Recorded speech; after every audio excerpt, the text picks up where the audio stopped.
안녕하세요. 육아메이트 오연경입니다.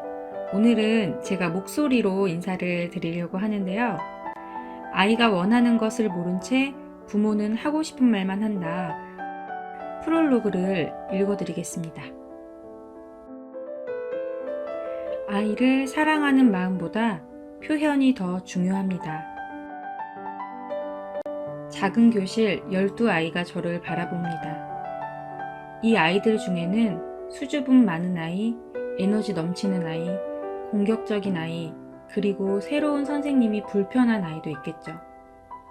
하지만 이곳은 행동에 문제가 있어서 찾아오는 상담실이 아니라 평범한 교실입니다. 저는 아이들이 어떤 특성을 가지고 있는지 아무런 정보도 없이 교실에 들어가 제가 준비한 수업을 하고 나왔죠. 15년 전 유아교육 회사의 연구원으로 근무하며 놀이 프로그램을 만들고 아이들을 만나던 때의 일입니다.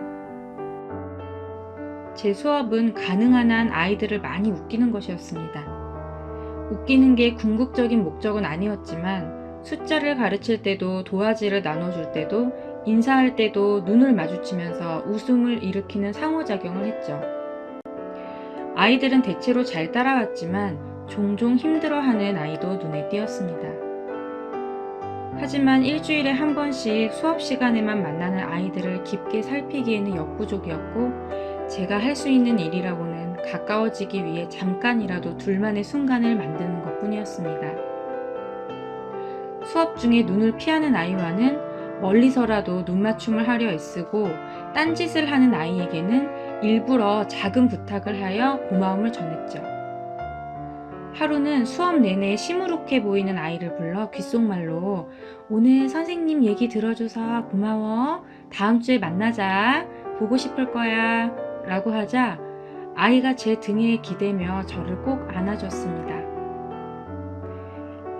아이가 기대어 오던 따뜻함이 아직도 생생합니다. 5살 아이가 무슨 일로 시무룩했는지는 모르지만 작은 관심만으로도 아이의 마음을 움직일 수 있다는 사실을 경험한 순간이었습니다.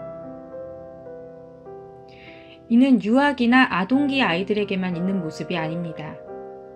수년 전에 서울에 있는 한 대학교의 평생교육원에서 학생들을 지도한 적이 있습니다. 평생교육원의 특성상 학생들의 연령대가 다양한 편이지만 당시에 저는 고등학교를 졸업한 후 바로 입학하거나 다른 대학을 다니다가 중도에 포기한 학생들을 맡았습니다. 수업만큼이나 진로 상담도 중요한 업무였죠. 상당수는 입시에 실패한 경험이 있었고 그 과정에서 부모님과의 의견 충돌도 많았습니다. 저는 주로 아이들의 계획, 꿈, 좋아하는 것을 들어주고 때로는 불안한 마음을 다독이며 간단한 조언이나 도움이 될 만한 정보를 주었습니다. 그러자 처음에는 무리지어 의례적으로 찾아오던 아이들이 다음 학기부터는 개인적으로 상담을 요청하며 자신의 더욱 깊은 이야기를 들려줬습니다.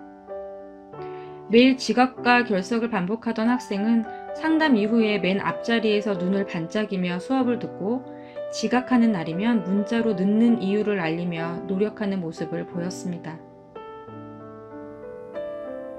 만약 아이들에게 관심을 주는 대상이 부모님이라면 어떨까요? 물론 부모님은 누구보다 더 많은 관심과 사랑을 내 아이에게 주었을 것입니다. 하지만 부모님이 자녀를 사랑하는 마음의 크기와 표현의 크기는 다를 수 있습니다. 부모님의 사랑이 아이의 언어로 표현되지 않는다면 아이는 그 사랑을 온전히 받아들이지 못합니다. 소와 사자의 사랑을 예로 들어볼까요? 소는 사자를 너무 사랑해서 자신이 가장 좋아하는 풀을 날마다 사자에게 줍니다.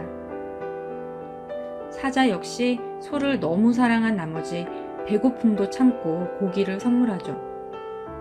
소는 생각합니다. 사자는 왜 내가 싫어하는 고기만 주는 거야?